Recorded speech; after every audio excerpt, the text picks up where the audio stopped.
Cream rises to the top, and we got another 4 games on deck here for you. We're going to wake up the 1 seeds on Saturday. You got to stay woke. Starting in Philly with the Eagles and Falcons. We'll finish in Foxborough. Wait, the Eagles Saturday are number night. 1 seed? I thought they were underdogs. Well, it's debatable, I guess, right? And then on Sunday, we get a couple of regular season rematches with the Jags and Steelers, and then the Saints and Vikings. When Mike Zimmer's defense is out there and Sean Payton's offense is out there, that's going to be worth the price of admission, right? Best versus best. And look, even though Drew Brees has kind of thrown the ball short a little more than we've seen in the past, more so than any other quarterback in the league this year, if they can keep him clean, he can still dice you up downfield. Yeah, he hasn't had to go deep because they've been running the ball so well. And what a difference, the season makes now from week 1 to now. Yep. But when you look at some of the throws that Drew Brees made against this defense, they've got some of the best safeties in the game right now. And this passing defense is phenomenal for Minnesota.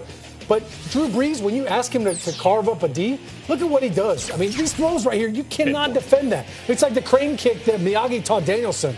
Yes. The perfect ball is indefensible. And this is what Drew Brees does. Now, that was Coby Fleener. Here he is in the red zone here. Coby Fleener's covered. Right? He's got a defender all over him. You can't cover any better than that. And yet, Drew Brees still finds a way to stink that ball in there for a touchdown. Now, this was last week. Carolina sold out. They said, we're going to stop the run, make you beat us with the pass.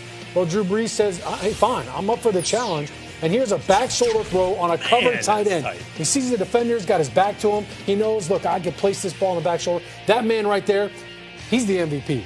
And when you look at what he has done, you mentioned it, the protection. If that pocket is there, Coach, if the guards do a good job and let Drew Brees step up, I don't care what defense it is, he's going to come up with some big throws, and they're going to move the football. Saints have been really good keeping Drew Brees clean this year. Fewest total pressures in the league, but Andrews Pete is now on IR, so Seneo Kelemete going to have to jump in. But they got Teron Armstead back at left tackle. He Correct. Didn't play. Ramczyk played left tackle in week 1, so, again, more movement. And for that Vikings defense, Coach, look, second best pass defense, we know they're really good, but it's not just about coverage, right? It's about their ability to tackle and limit big plays. Great defense is always, it's about fit and it's about open field tackling. They're top 5 in virtually every category. Yeah. So Drew Brees has got his hands full against this defense, and mainly because they're not going to get cheap yards. That's the thing that jumps out at me when you look at this defense. They're good at all 3 levels. Here I want you to see, obviously, they're going to get this little flare screen. Look at the way that the corners, Newman and Sandejo, the safety, come up and blow up the outside protection.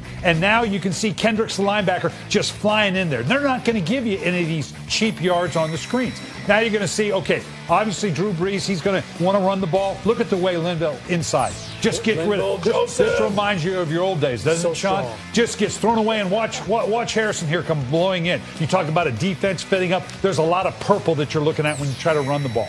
All right, now I want you to watch. They hide the coverages. Okay, we're strong. Now we're going to rotate the other way. So Drew Brees has got to keep his vision down the field. They all turn, and they're going to gobble up the routes down the field. No problem. I'll just throw out a little flare pass. Kamara, not so fast. Anthony Barr, look at the way he blows this thing up and goes right to it. So, Zimmer, he may be a little crusty, but he knows he's got the athletes to be pretty good. And it's going to be a matchup. They are 4-1 against teams that have top 10 offenses. And their third down defense has been so good. Yeah. Here's what I think of when I think of third down. Crowd noise. Absolutely. That place is going to be rocking. I remember playing in the old Metrodome. You remember that place too. When you watched film on the Vikings, the film was shaking because it was so loud. I'm sure that place is going to be rocking. So look, the 5 interceptions are a bit of a problem. And in order to limit that and to limit any negative plays in the passing game, always helps to hand it off a little bit. Sure. Maybe for the Steelers, a bit more than the 15 times that Le'Veon Bell got it last time. Yeah, I like that handoff. I think when you look at the Steelers, you can't let Ben talk Todd Haley into throwing the ball 55 times. What in the world are you doing? Give the ball to Le'Veon Bell. It's simple, right? This is what I want to see from the Pittsburgh Steelers. I want to see smash mouth football. This is the playoffs. Bring in the extra offensive lineman. Bring in B.J. Finney. I don't care if there's a 9-man box. We're going downhill, Red.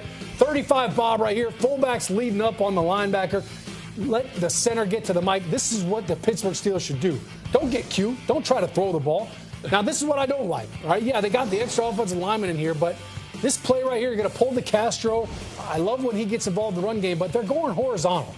I don't want to see this sideways plays right now, okay? That's Telvin Smith. He's phenomenal. Coach always says you run at speed and away from power, all right? You don't run away from speed. Telvin Smith, he's too good for that.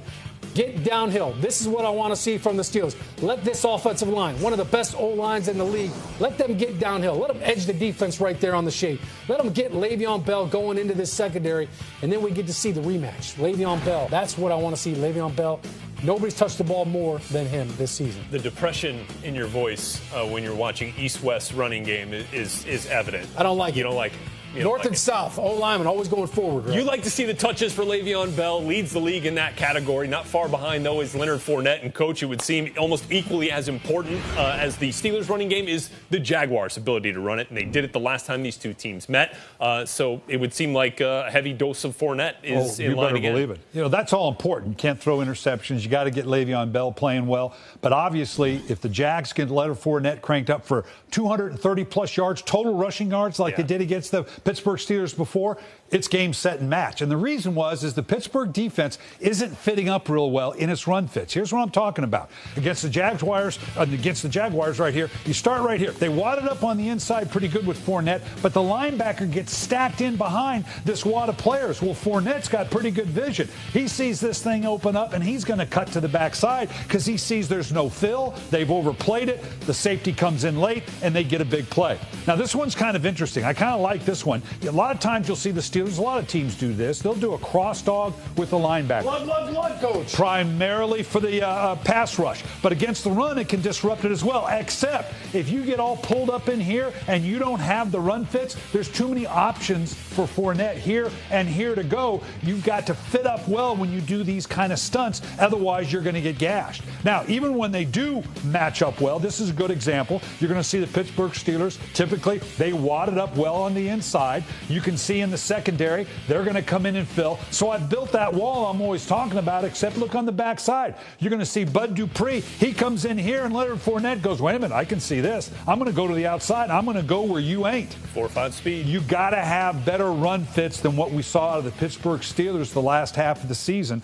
They cannot. I don't care how many interceptions you throw or how well you run Le'Veon Bell. You give up 230 yards rushing, you're going to go home.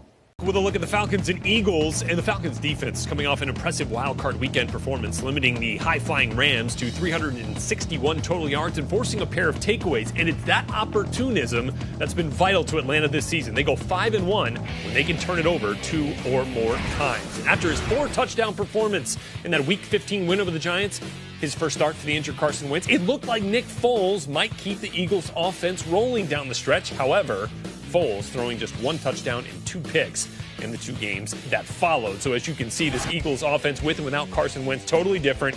They're missing about a touchdown, 2 touchdowns and 2 extra points in the points category. Rushing yards have also gone down big time. And so for a closer look in depth on this matchup, we go inside the film room with Sean and Coach. Welcome back to the film room. Coach, this is the best weekend of the year. It is. With these playoff games. And certainly, if you're an ornithologist, it's a huge weekend. Battle of the Birds. You get to study the Eagles taking on the Falcons. For the Falcons, are coming off a big win against the Rams. Their defense looked fast and furious. It did. We talked earlier in the show about the hallmark of a great defense being the ability to minimize gains in the open field. Open field tackling, limit the yards after contact, the yards after the catch. Well, Philadelphia Eagles, they can do some damage here. You see a big play to Smith down the field.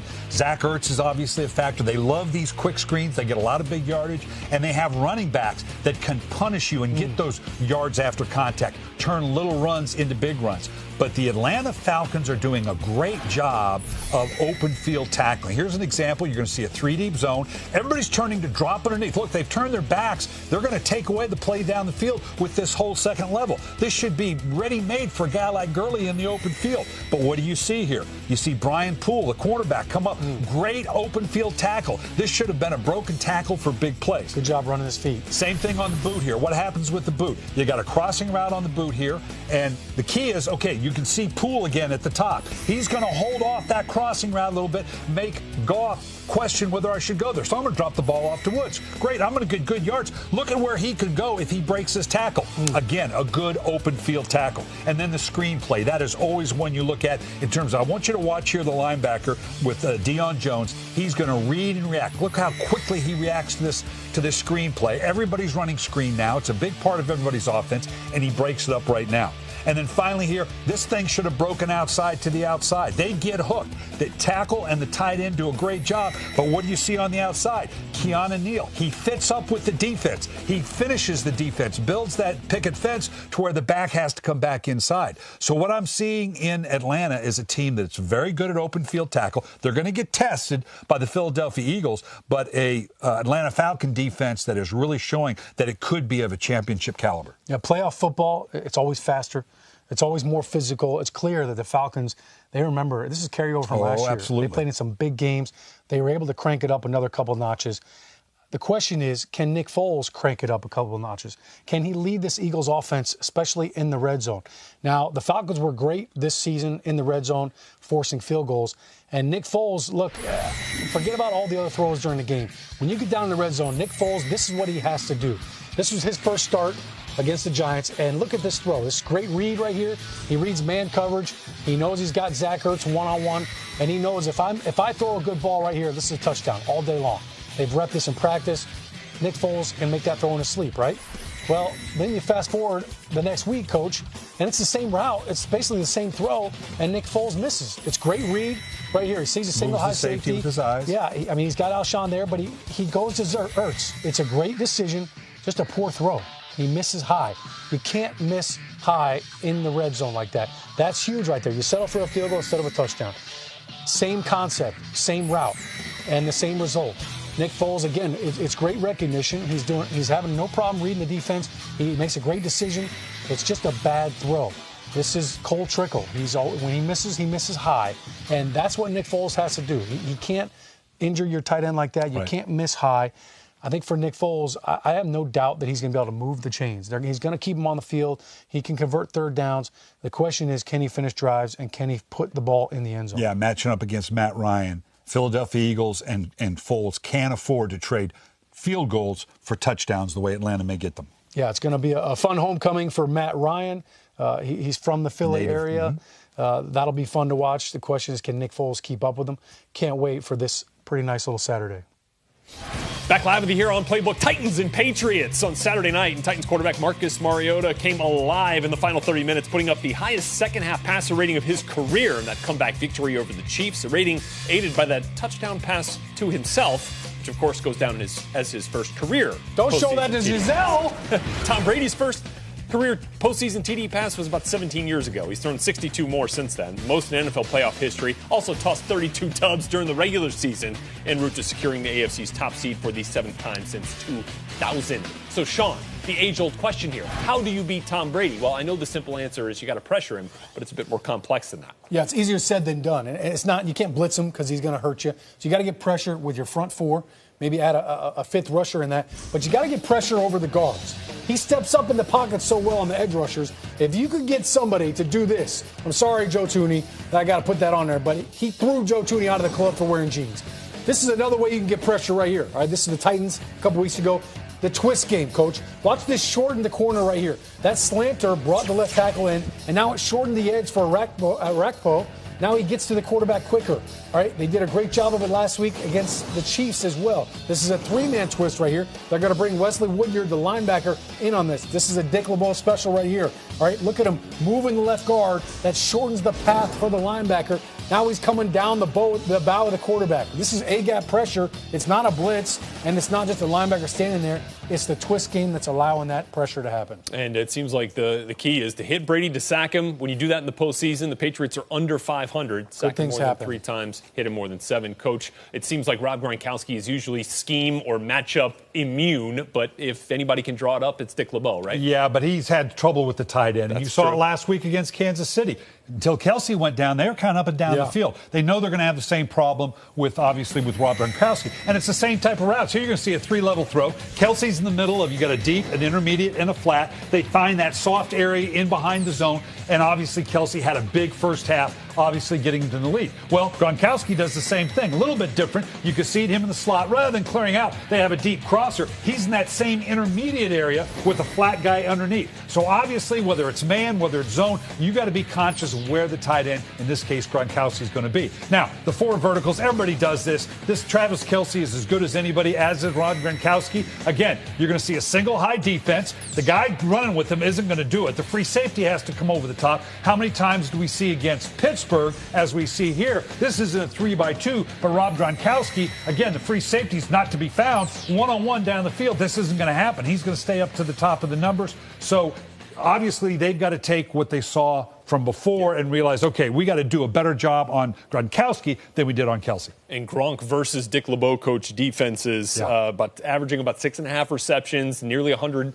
yards receiving, and he has 5 total touchdowns. So, Coach, it's my favorite time of the day. I want you to draw it up for me. Give me the perfect play. I'm getting out of here. Okay, now, I'm going to start off with Gronkowski in here. Gronkowski's we're going to show up the verticals like we did before. Gronkowski's there, and now I'm going to see, when you talk about 4 verticals, you're going vertical, I'm going vertical on the outside. Now I'm going to put what's called single high defense. That means the field's closed. The tight end's going to now go, and the aiming point is 20 yards down the field to the numbers when the field is closed. Now I'm going to start over for you here. Well, what if it's too deep? I'm going to open it up here, and I'm going to go too deep. That means the field is open in the middle. So what do I do here? Okay, I'm going to go vertical. I'm going to go vertical. But now I need a bender because he's got to come into the hash. All right? So this guy's going to bend into the hash. Same thing. 20 yards down to the hash.